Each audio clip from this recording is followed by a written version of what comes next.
অক্টোবরে ইসরায়েলের ভূখণ্ডে দাঁড়িয়ে ইরানের প্রতি বন্ধুত্বের হাত বাড়ান মার্কিন প্রেসিডেন্ট ডোনাল্ড ট্রাম্প। ট্রাম্পের এমন বক্তব্যের পেছনে বদমতলব রয়েছে বলে সতর্কতার পথ অবলম্বন করে তেহরান। পারমাণবিক কর্মসূচি নিয়ে কোনো আপোষ হবে না বলে সাফ জানিয়েছে খামেনি প্রশাসন।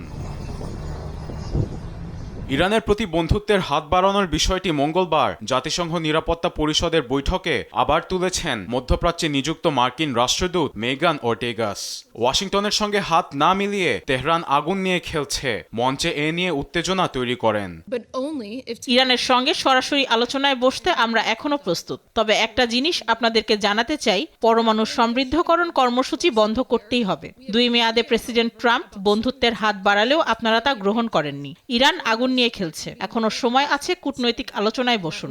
তবে পরমাণু সমৃদ্ধকরণের বিষয়ে চাপের কাছে মাথা নোয়াবে না তেহরান।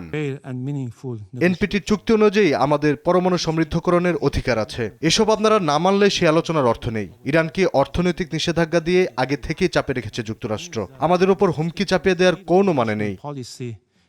পারমাণবিক অস্ত্র বিস্তার রোধ বা এনপিটি চুক্তির মূল লক্ষ্য পরমাণু শক্তির শান্তিপূর্ণ ব্যবহার নিশ্চিত এবং নিরস্ত্রীকরণের প্রক্রিয়া অনুসরণ। চুক্তিতে স্বাক্ষরকারী 186টি দেশের প্রতিশ্রুতি অনুযায়ী ইউরেনিয়াম সমৃদ্ধকরণ বিদ্যুৎ উৎপাদন বা চিকিৎসা ক্ষেত্রে ব্যবহার করা হবে, কিন্তু ইরানের ক্ষেত্রে এসব নিয়ম মানতে চায় না যুক্তরাষ্ট্র।